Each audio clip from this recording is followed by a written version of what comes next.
On the evening of June 17, 2015, a sense of normalcy hung over the Emanuel African Methodist Episcopal Church in Charleston, South Carolina. Inside, a group of churchgoers gathered for a weekly Bible study, a peaceful community meeting where souls were nourished by faith and fellowship. Little did they know, the calm of that evening would be shattered by a dark force, a young man whose intentions were as terrifying as they were senseless.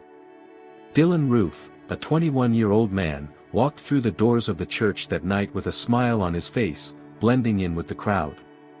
He seemed like any other visitor, his demeanor calm, even friendly.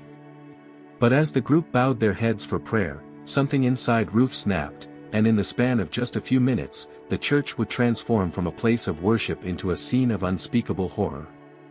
Without warning, Roof pulled out a Glock .45 caliber handgun and opened fire. The first shot rang out, deafening and jarring. The congregation, already mid-prayer, didn't even know what hit them. In the chaos that ensued, Roof continued to fire, methodically picking off each victim as they tried to flee or protect themselves. The church, once filled with love, became a war zone, its sanctuary tainted by blood and violence. Roof didn't just kill to escape a confrontation, his actions were calculated, his mindset clouded by a deep-seated hatred that had been brewing for years. As he stood there, gun in hand, firing shot after shot, Roof's face showed no remorse. His heart was as cold as the weapon he carried. Within minutes, 9 lives were taken, 9 people whose only crime was their faith, their race, and their place in a community that had welcomed Roof with open arms. Among the victims was Reverend Clementa Pinckney, a beloved pastor and a state senator, whose life was dedicated to serving his community and spreading the message of peace and equality. The victims' ages ranged from 26 to 87, and each of them left behind families and a city in mourning. As Roof fled the scene, leaving behind bodies and shattered lives, he had no plan for the aftermath. He didn't run because he was afraid. No, Roof believed he had done something righteous, something that, in his warped mind, was necessary for some misguided cause. But what exactly was that cause? Roof's crime would not be just another random act of violence. It would be a hate-fueled massacre that shook the very foundations of the United States. His actions would spark outrage, debate, and a call for justice that could never undo the damage done in that church, in that single night. And as the authorities began their search for him, one thing became clear: this was only the beginning of a case that would captivate and horrify the world. Pause and reflect: how could someone walk into a sacred space and commit such an act of hatred? What drove Roof to carry out such a violent crime? Hit the like button if this story has impacted you, and don't forget to leave a comment with your thoughts on the racial and societal factors that led to this tragedy. What role does hate play in crimes like this? To understand what led Dylann Roof to commit such a senseless and horrific act, we need to step back into his past. His story didn't begin the moment he entered the church with a gun, it started long before, with a series of influences, beliefs, and experiences that fed the fire of hate inside him. Roof was born in 1994 in Columbia, South Carolina, to a seemingly normal, middle-class family. But even in the early years, there were signs that Roof wasn't like other children. He struggled with relationships, was described as being socially withdrawn, and had difficulty fitting in. His parents, although not abusive, had their own issues, and Roof was left to navigate the challenges of adolescence largely on his own. By the time he reached his teenage years, Roof's bitterness grew. He had few friends, and his isolation only deepened. He turned to the internet, where he was exposed to a world of hate that would ultimately shape his actions. The online forums he frequented were breeding grounds for racist ideologies and white supremacist beliefs. In these virtual spaces, Roof found validation for his growing anger. The language of hate, the call for racial superiority, and the fear of a changing demographic became the cornerstone of his warped worldview. He started to spend more time on websites that promoted racist views, especially those tied to the so-called alt-right. His online activity was marked by an obsession with historical events, particularly the Civil War, which he viewed through a narrow, distorted lens. Roof's fascination with the Confederate flag and the idea of white supremacy deepened, feeding his anger and reinforcing his belief that something needed to be done to preserve the so-called white race. At the age of 20, Roof's personal life seemed to spiral. He dropped out of school, struggled to hold a job, and faced rejection from his peers. Yet his hatred continued to grow. He wasn't just angry at society or at life, he had begun to see the world through the lens of race and resentment. In early 2015, Roof was arrested for drug possession, but it was what he did in the months after that would define him as a killer. In February of that year, Roof traveled to the site of a previous hate crime, the site of the 2015 shooting death of 9 people at a historically black church in Charleston, South Carolina. Though Roof had no direct connection to the incident, it left an indelible mark on him. It only added fuel to his already festering rage. He began to plan. And so, with a mind twisted by ideologies that had no place in a modern society, Roof set his sights on a target. But why a church? Why Emanuel AME Church, a place of peace and sanctuary for so many? For Roof, the answer was simple. He believed it was a symbol of black empowerment, a place that represented a racial threat to his view of the world. The day he walked into that church, Roof didn't see the congregation as fellow human beings, he saw them as enemies. But there's something chilling about the way he orchestrated his attack. Roof didn't just choose a random location to commit his crime, he chose a place of worship. He chose a space where people gathered for peace, for hope, for community. He chose a place where people were vulnerable, where their guard was down. Roof's decision wasn't impulsive, it was calculated, planned, and fueled by his hate-filled ideology. Pause for a moment. What leads someone to walk down this dark path? How does hatred grow inside someone until it takes over their ability to see humanity in others? What do you think influenced Roof's descent into this madness? Was it his upbringing, the isolation, or the ideologies he found online? Share your thoughts in the comments below. Hit the like button if you think we need to raise awareness about the dangers of radicalization, especially among young people. The internet can be a powerful tool for education, but it can also be a breeding ground for hate. Subscribe if you want to dive deeper into this case, and don't forget to turn on notifications for more stories like this. On June 17, 2015, after months of planning and obsessing over his twisted beliefs, Dylann Roof finally put his plan into motion. The Emanuel African Methodist Episcopal Church in Charleston, South Carolina, stood as a symbol of hope and resilience for many in the black community. Roof knew this. Yet, it was this very place, filled with peace and spirituality, that would become the site of one of the most senseless and horrifying massacres in American history. That evening, Roof arrived at the church with a single, horrifying purpose. He blended in with the Bible study group, sitting silently for nearly an hour. His demeanor was calm, almost serene. For the congregation, he was just another face in the crowd. No one could have suspected the violence that lurked beneath his seemingly innocent exterior. But as the Bible study session progressed, the tension inside Roof began to build.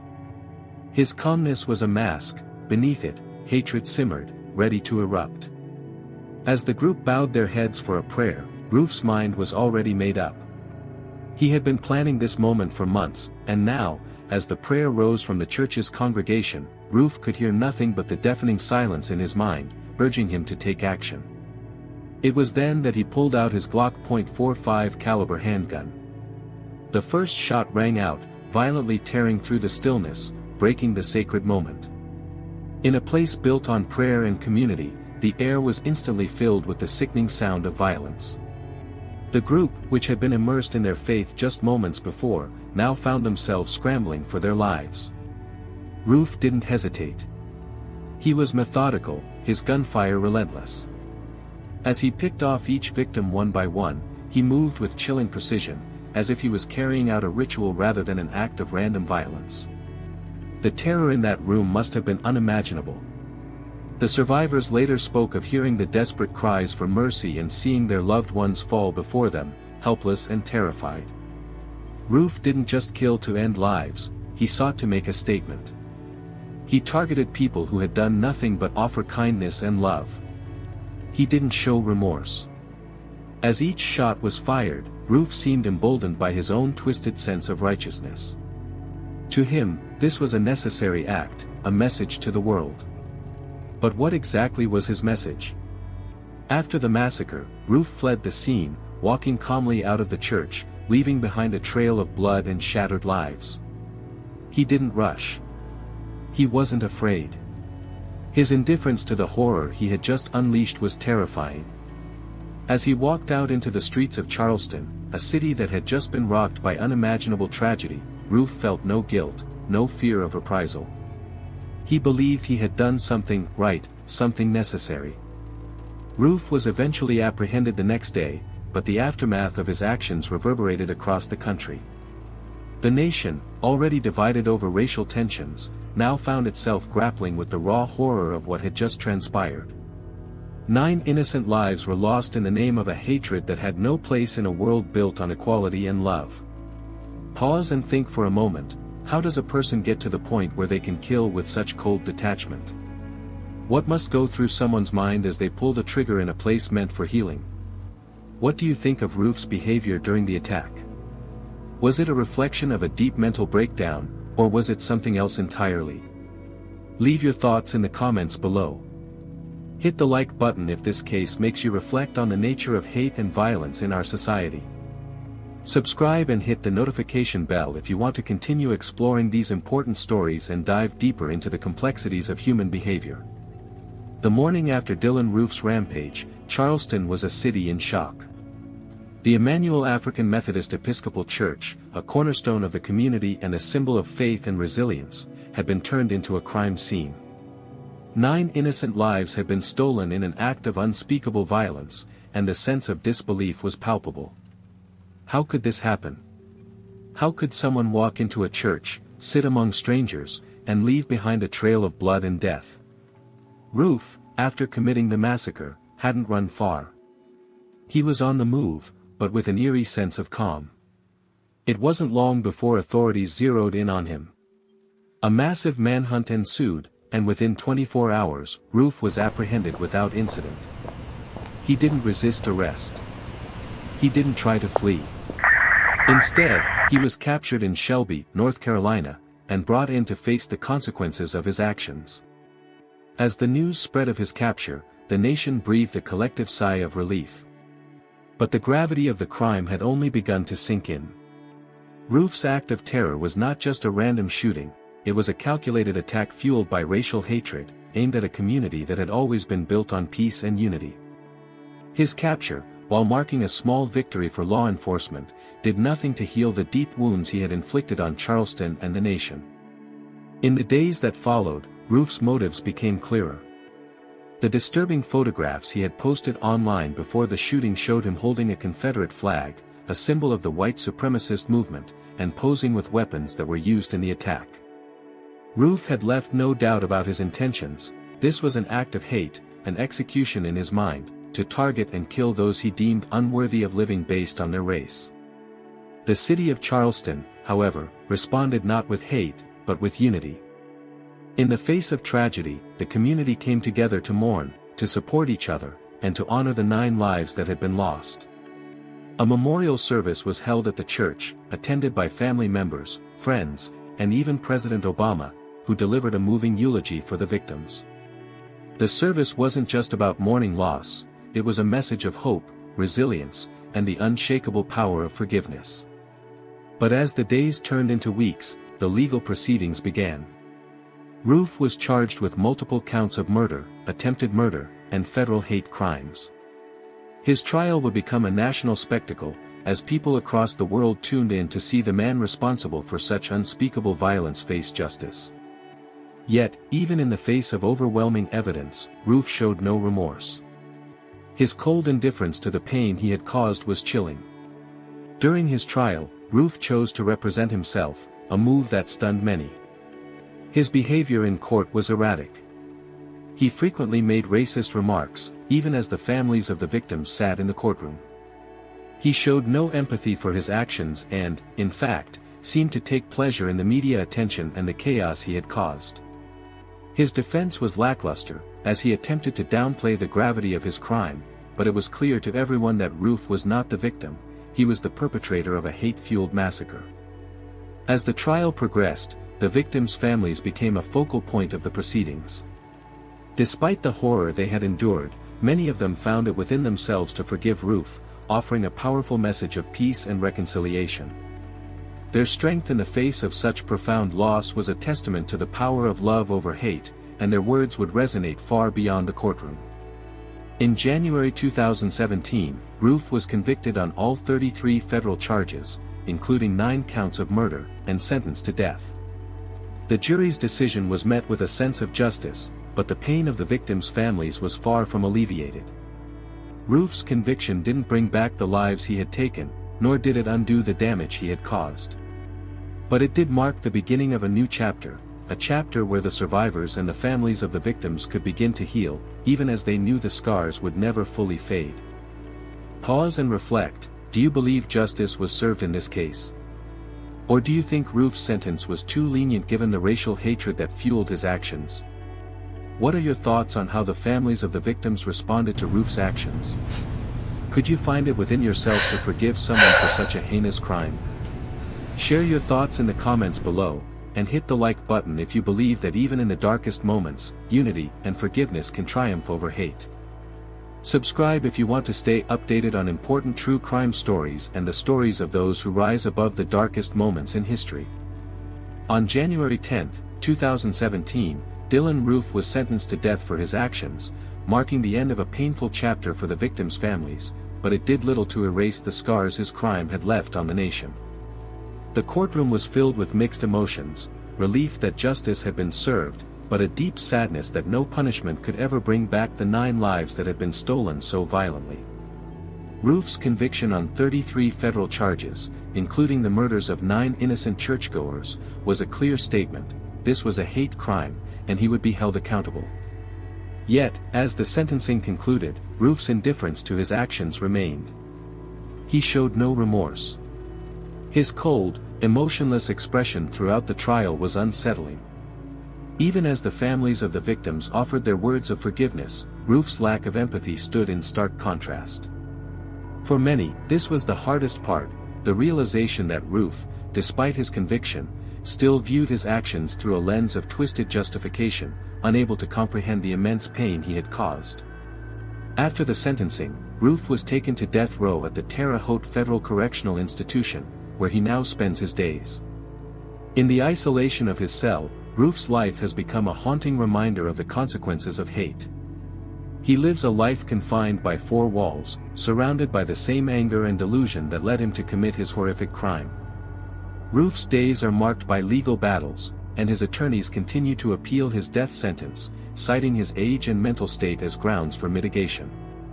But the truth is, the legal system has already made its decision. Roof's crime was not just one man's personal failure, it was a reflection of a society still struggling with the deep-rooted issues of racism, hate, and violence. His actions sparked nationwide conversations about gun control, racial inequality, and the ways in which the country could address the rising tide of hate-fueled violence. Roof's case remains a lightning rod for debate. Some argue that his death sentence is a necessary step in sending a message that acts of racial terrorism will not be tolerated. Others question whether the death penalty itself is a justifiable punishment, given its own history and inherent flaws. Regardless of one's stance on capital punishment, there's no denying that Roof's actions have had a profound impact on the conversation about race and justice in America. The Emanuel AME Church shooting sparked a nationwide movement, calling for the removal of the Confederate flag from public spaces and challenging the symbols of hate that still permeate the American landscape. What Roof intended as a statement of white supremacy led to a national reckoning, where people from all walks of life, regardless of race, stood together to demand change. The church's survivors and the families of the victims have become symbols of strength, forgiveness, and resilience, offering a stark contrast to the hate that Roof unleashed. Their response to this tragedy has become an important part of the legacy of the Emanuel 9. The strength they displayed in the face of unimaginable loss was a reminder to the nation that hate can never be allowed to define us. Their forgiveness and their commitment to healing have made their voices louder than the violence Roof brought into their lives. What do you believe Roof's legacy will be in the years to come? Will his actions inspire more hate, or will the resilience of those he hurt serve as a counterbalance to his terror? As you reflect on this, think about how we as a society can come together to prevent future acts of racial violence and hate. Share your thoughts in the comments below, and hit the like button if you believe that forgiveness and unity are the most powerful responses to hate. Subscribe if you want to explore more true crime stories that reveal the darkest parts of human nature, and the light that can emerge from even the most horrific moments.